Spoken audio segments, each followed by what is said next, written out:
Thank you all for joining us today for consensus building, direction setting, and conflict resolution in work groups. It's obviously something that is very central to what the Iowa Cancer Consortium does every day. So we appreciate your time and involvement in helping us all work together better. And that is exactly what our presenter today, Jennifer Redmond-Knight, does. In her time, she helps groups work better together every day. She is a facilitator and a public health professional who helps leaders responsible for coalitions, partnerships, and teams figure out how to get people to do just that, work better together, so that we can all have a bigger impact than we would working on our own. Jennifer does this through her consulting business, as well as her role as assistant professor at the University of Kentucky College of Public Health and a member of the University of Kentucky Markey Cancer Center Cancer Control Program. And here at the Iowa Cancer Consortium, we know her and her colleagues through their role with the Kentucky Cancer Consortium. So Dr. Redmond-Knight is very familiar with the issues that state cancer control coalitions face and what it's like to work in work groups as well. Thanks for being here today, Jennifer. You are welcome, Kelly. Well, thanks for having me, and I'm excited to be here. As I worked on this presentation, we said half an hour, and I thought, boy, we said we were going to do a whole lot in half an hour. So we will do what we can to get started and really have the conversation. So for those of you who joined me last week, we talked about emotional intelligence and coalition building. And I told you guys about a story with our Kentucky Cancer Consortium when I first got started working in that capacity as program director. We had a lot of folks just saying, I don't know if it's worth my time. I don't know what we do. And so we ended up asking them 3 questions. We said, what's working, what's not working, and what do you recommend that we do to improve, and how do we move forward together? And, you know, in that place, one of the things that we discovered in our conversations with people on a one-on-one basis is that one of the things that was not working were our work groups. And so we thought, whoa, we had no idea how much consistency there was among these different individuals about our work group setting and what was not working. So I don't know what you guys are doing these days, but when we were initially doing our work groups, we were divided by our 4 main areas of our cancer plan. So we had a prevention work group, an early detection work group, a treatment and care, and a quality of life work group. And so the idea was, let's make sure that we're addressing every area of our cancer plan in some way, shape, or form, which sounded like a good idea at the beginning, but it was not practical. It was really impossible, honestly, to move forward because there were so many different things. As you guys know, working in cancer, I mean, there are so many needs. There are so many areas we could work on. And when we were trying to do it all, we weren't doing any of them very well. With our prevention group, we had folks saying we need to work on obesity and nutrition and physical activity and skin cancer and tobacco prevention and radon. We're like, yeah, okay, that's true. All those are important needs. And then our early detection group, at the time, we were like, well, breast cancer, cervical cancer, colorectal cancer, also true. And then quality of life. Do we focus on cancer survivors? Do we focus on end of life? What do we do with that? And again, as you probably know, there's so many things, but we couldn't do it all. So in those conversations, when folks said, what do you recommend? They said, you know, we really need to focus a little bit on a few areas and try to do those well. So at the time, this was 2006, we said, you know what, we've been doing some things around colorectal cancer, but not really focused there. And so one of the groups we decided to focus on was colorectal cancer. And I'll tell you more about that story as we go on through this area. But we decided, again, to even call them different things. And you can call them anything that you want. Just be sure you're focused. And so that's what we're going to talk about today. How do we get there? And here are some ideas for you on that. So next, I think we're going to just highlight 3 big things. One of the first things that you need to do is to plan. And I know you're like, oh my goodness, I've already spent all this time on our cancer plan, and I feel like all I do is plan. But this is really beyond the cancer plan. This is saying, what is it that the Iowa Cancer Consortium is going to do together that you're not going to do as individual organizations? And one of the beautiful things about having a consortium is you've got a lot of individual organizations that are working on probably every area of the plan. But this planning part is, how do you decide what you actually do together that you can only do together, that you can't really do by yourself? So thinking through that question is a really important question as you plan. So in that planning process, I recommend 3 different things that you can do. There's a whole lot more, of course, but I try to narrow it down a little bit. One is assess resources. So think about what resources you have. This, of course, means funding, but this relates to staff and how much staff you have, or how many staff you have, and staff time. This has to do with leadership, willing leadership, and really kind of saying, okay, with the resources that we have, what's realistic? How many work groups can we manage? How many work groups can we facilitate moving forward in a positive way where we can make a real impact? And determine your capacity. It's kind of connected here, but saying, what does it really take? I don't know about you guys, but many times when we've gotten involved in any kind of work group or committee or team, we have way underestimated what it actually takes to move forward. We think, oh, this is no big deal. But as you guys know well, I'm sure, that just scheduling a meeting takes hours at times to kind of find how we can come together and who can be there at that right time. So really assessing resources and determining capacity are huge in that place. The other piece kind of related to that is, even though you will have leaders for your work groups, and these are often volunteer leaders, you still are going to have staff, and you probably know this, to facilitate that process. Moving that forward, you're going to have staff owning these work groups to keep it moving, because the reality is organizational volunteers, I mean, of course, people want to volunteer their time, but you only have so much time. And so you really need staff to kind of be behind the scenes and in front of the scenes moving things forward.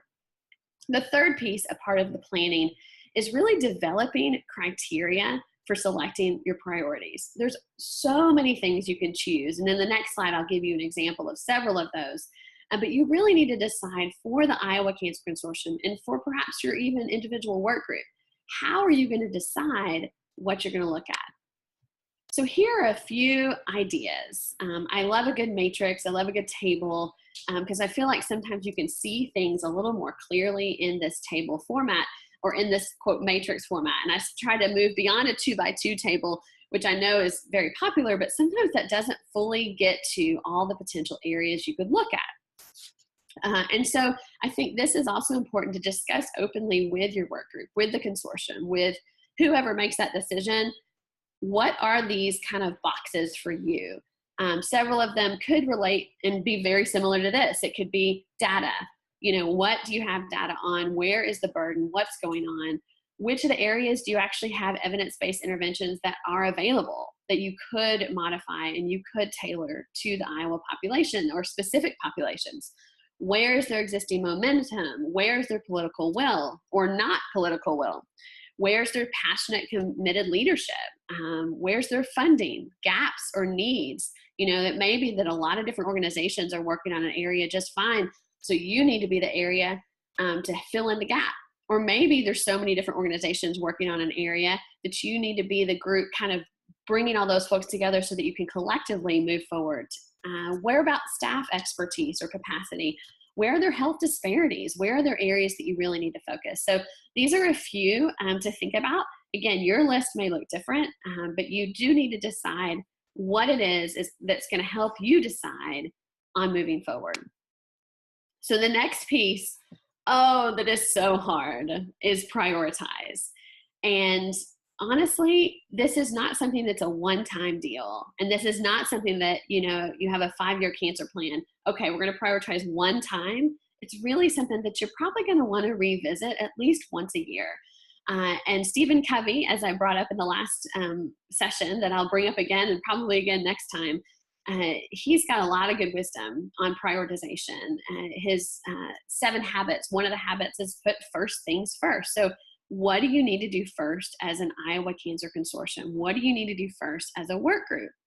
And the key, and again, one of my favorite quotes for him, is the key is not to prioritize what's on your schedule, or in this case, all that's in, you know, what you could do, but to schedule your priorities. And so make sure when you make the decisions about priorities that you schedule time to focus on those and not get sucked away by all the other things and distractions, perhaps even emails that may come your way.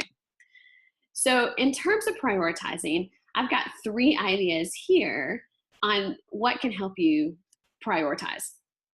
So as you know, or as you've already developed, you've got your matrix of sorts that you have worked on. So again, as you make that plan, figure out what's important, and then solicit feedback from your work group, from your consortium, whoever's involved in the decision making. Find out where, first of all, whether they agree with these areas that you're planning. And then once you do, find out where are you with these different areas. So which of the boxes do you have all the boxes filled? It's almost like a bingo game, but not, because you'd only have one bingo. But how can you put on all the different dots? Which of the areas could you fill up the entire box? And then really provide a perspective on areas that you might lean in that direction. And so again, in that soliciting feedback, sometimes there's a temptation to say, you know what, we really only want to hear people who agree with us. But I would encourage you, as difficult as it might be, to really encourage folks to bring up even different points of view, areas that they may disagree on. It's important to have that open discussion so that you can make the best decision possible. And again, you're going to use those emotional intelligence skills that you developed last week in that process to really kind of be aware of what's going on, be self-managed as you discuss things, difficult things. You don't have to be blow up about it. You don't have to be angry about it, but you can really just express yourself and express those things and encourage members of your work group and consortium to provide that feedback so that you can really know. You may have to pause after you've gotten feedback before you move forward to, as you can see, the next piece, and that's voting, to really get some thoughtfulness on how things go. And maybe you need to do some research to find out some more information that you may not know about the areas that you want to focus on. And so again, recognize it's not always going to be easy. It's not always going to be one conversation, but it's super important to solicit feedback so that when you make your decision, you've really heard what is going on. The next piece I would recommend is to vote. And depending upon your situation, that may look different in different places. You may be in the middle of your work group and you can say, here are 3 options that we've kind of narrowed based on our plan that we could work on. Which one do we do? And you may raise your hands, and that may be as simple as that. You may also, if you're in a meeting, you may want to do the dot method. And I know you guys are familiar with that, or the stickers, and you say, okay, everybody gets 3 stickers. So put those, or everybody gets 1 sticker, put them where you think we need to focus first. And so really moving forward in that. The other way that can be really helpful too, and something that we often do, honestly, as a Kentucky Cancer Consortium, is we'll do anonymous surveys to the voting members. And we say, okay, select, 1, 2, or 3 things, or whatever that might look like, but do an anonymous survey where you don't necessarily know who voted, but you can really see the majority are agreeing in a specific direction. And that also gives people the opportunity to maybe have a dissenting vote that they wouldn't feel comfortable with in person, but they're willing to do that if it's in an online capacity. The other way you could do is even a paper survey at a meeting. Again, you can have everybody write down the one thing they think you should focus on, pass all those together, and then count up the pieces of paper. It doesn't always have to be complicated or online. Just figure out what might work for you, but do make a vote. I encourage you not just to have one person decide. I think that for the good of the whole consortium, the good of the whole work group, is there's some discussion, and then there's an opportunity for people to vote and help move you in the majority direction. And what you might do too, as you plan and you move in the prioritization place, you may be able to know out of capacity that you have room for maybe 3 work groups right now, maybe 4, maybe 1. But say, at this point in time, we're going to have to make a decision. We're going to have to narrow ourselves to 4 work groups. Or maybe within the work group, you have to say, you know what, there's so many things we can do, but we really need to focus on one thing for this year. What's that one thing? And so when people are voting, it's helpful to know what it is they're voting on and how many they get to choose from. So again, you're going to have to decide that, but that's important in terms of prioritizing. The third thing, and we like to call them in Kentucky now bike racks rather than parking lot. We figure let's encourage a little more physical activity, right? In what we're doing. And so in that we encourage folks to create bike racks, those things that are definitely important conversations, important things that you can consider perhaps next year to work collectively on. But these are also things that individual organizations are going to still be working on. Whatever the Iowa Cancer Consortium decides to do, or whatever the work group decides to do, it doesn't mean that's the only thing that's happening in Iowa. And many of the organizations, you all are going to work on these things regardless. That's part of your organizational mission. So these may create a bike rack for the consortium as a collective work, but these are things that you're still going to be thinking about, still have a sense of. And I encourage you to find out who owns, if you will, different areas of the bike racks. So who really has a passion and an interest in that area, and kind of keep an eye out. So I would encourage particularly staff in this role, as you see a webinar that might relate to this topic, or as you might see a training, or you get an interesting news article, pass that along to those folks who are leading those efforts that might not be the collective work, but might really relate and provide some encouragement and some support to those folks that are implementing areas of the cancer plan that just aren't the current priority. So again, I think one of the things that we really try to do in Kentucky is we have what we call a partner priority list. And so we get a sense of who's working on what area of the cancer plan. And again, as there's opportunities related to those things, we try to inform them of those. And it's usually just a simple email. Sometimes it's a phone call. But again, I think it's important to stay connected on those bike rack areas. They may not be the main focus. I encourage you, you've got to make a main focus, but they can be still connected and communicated with those key partners. So the third thing, you plan, you prioritize, and you produce, which may sound kind of funny from a consortium perspective, but this is, an area where you really have an opportunity to do things well. You're focused, you're using your resources in a focused way at this point in time with just a little bit of a few areas. And so you can do those areas really well and then tell that story everywhere you go.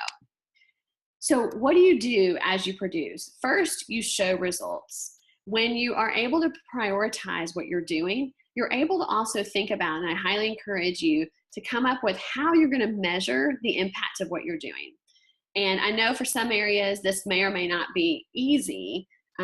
Some things are measured under the Behavioral Risk Factor Surveillance Survey, like colorectal cancer screening or adult smoking. And so you can see over time the population impact even of what you're doing when you focus in.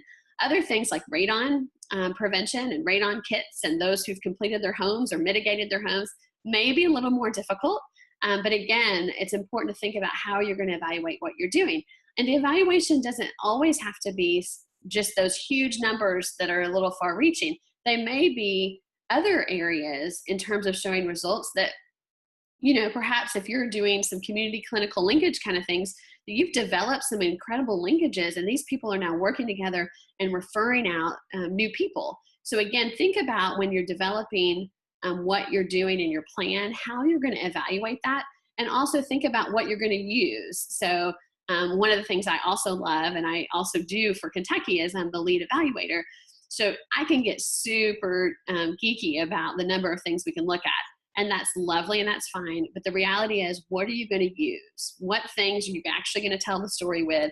So only narrow it to those for now. Because again, you could get overwhelmed easily with potential things you could look at. But what are you going to use? And so then the next piece is share your results. It is so important. And often you kind of like celebrate internally, and then you're like, okay, yay. What's next? Let's move on to something else. We've won, we've got a success here. But it's really important to share your results in a lot of different ways. And so that may be an infographic, that may be a short snapshot of what's going on to a lot of different, consortium members, perhaps, political leaders, the media, other things like that. This also can look like a journal article. Perhaps you have some folks in your consortium who want to help publish some of these works. I know we try to do that in Kentucky, and sometimes that may take a lot of time, but whoa, that can really be impactful if we can do that. And one of the things that we've been able to do in Kentucky from our first story, when we focus on colorectal cancer, and that we're trying to do, is share the results, because we saw significant changes, a significant increase in screening, significant decrease actually in incidence and mortality as a result. And, one of the things that is just amazing that we like to share the number is today there's 350 people in Kentucky who would have gotten colorectal cancer who didn't as a result of the collective efforts. And so I would also encourage you, when you're sharing the results, is talk about the contributions. Usually no one organization is going to be able to say, well, because I did this fantastic health systems intervention, the screening rate is now this for the whole population. But we can say, wow, as a result of that health systems change, as the result of the multi-mass media campaign, as a result of the provider referrals and all the collective work, we were able to make this impact. So when you share results, talk about oftentimes the contribution of this many people coming together, and that everybody coming together is what helped move in this direction. We'll never know exactly what tipped the scale on these different areas, but when we talk about those big numbers and those big areas, share those results as the contribution of everybody. And then what this allows you to do is gain momentum. So people are saying, whoa, what you're doing is making an impact. I want to get involved in this. And so people who may have said, I don't know if this is worth my time, I don't know if I want to be there, may say, yeah, I'm there. And again, one of the things that happened with Kentucky is as a result of our colorectal cancer success, folks were saying, you know what? We need to do something else. We need to address one of our really important situations in Kentucky, and that's lung cancer. Lung cancer, unfortunately, is our number one cancer killer, and unfortunately, Kentucky is number one for lung cancer.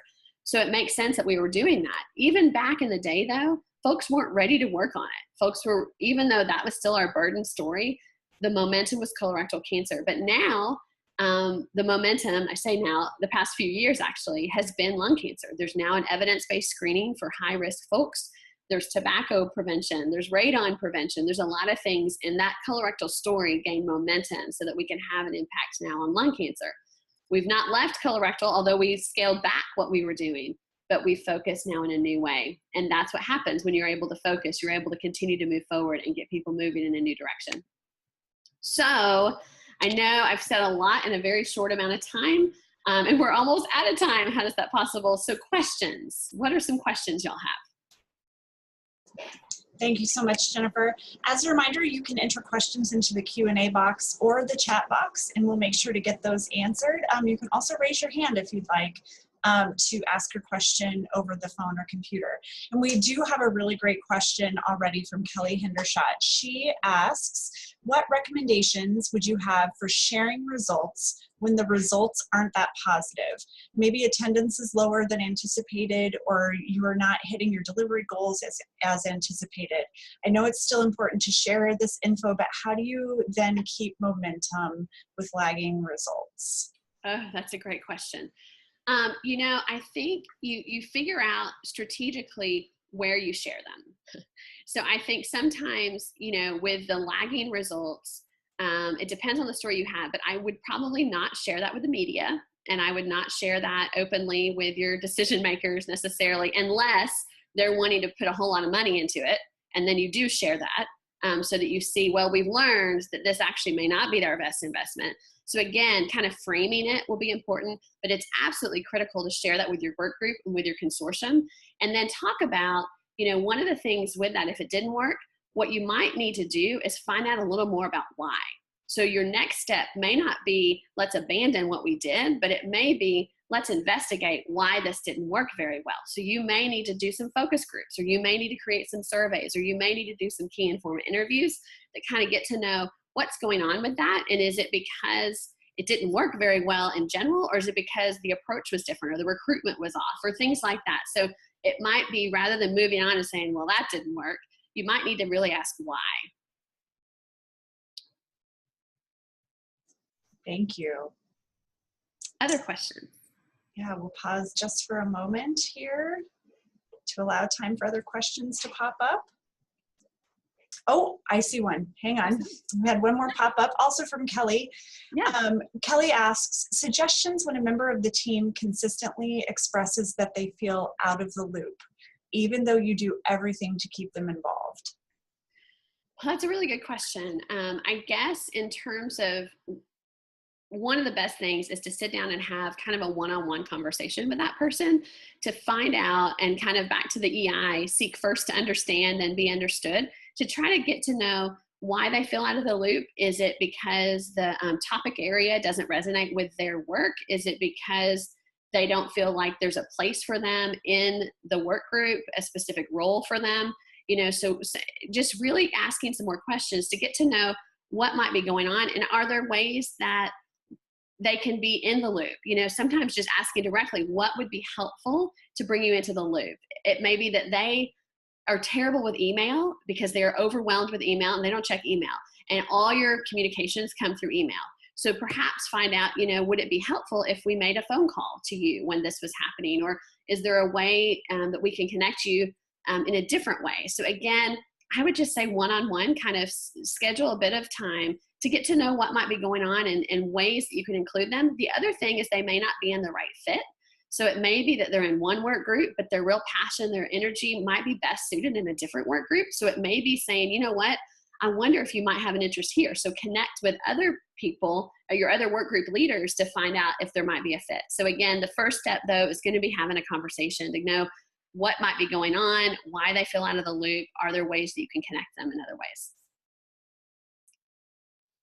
Thank you so much. But I just wanted to remind you guys, 3 steps to remember. You need to plan, prioritize, and then produce.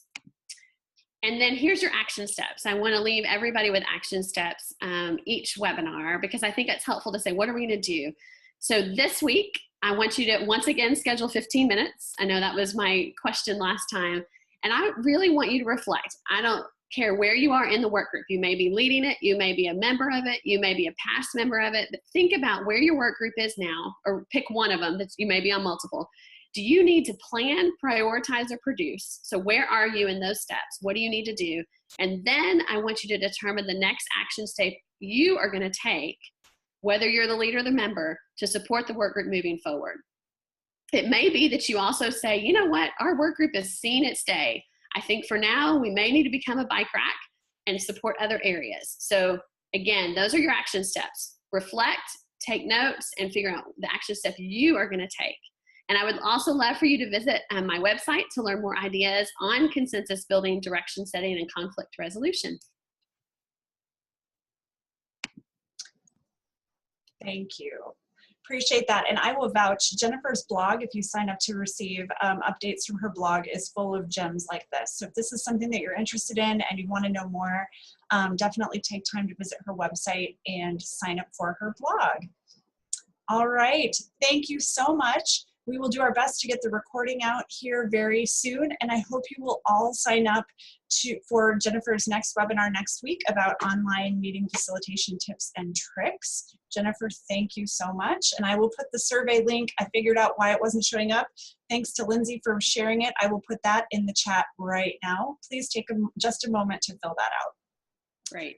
Thank you. Thank you all so much.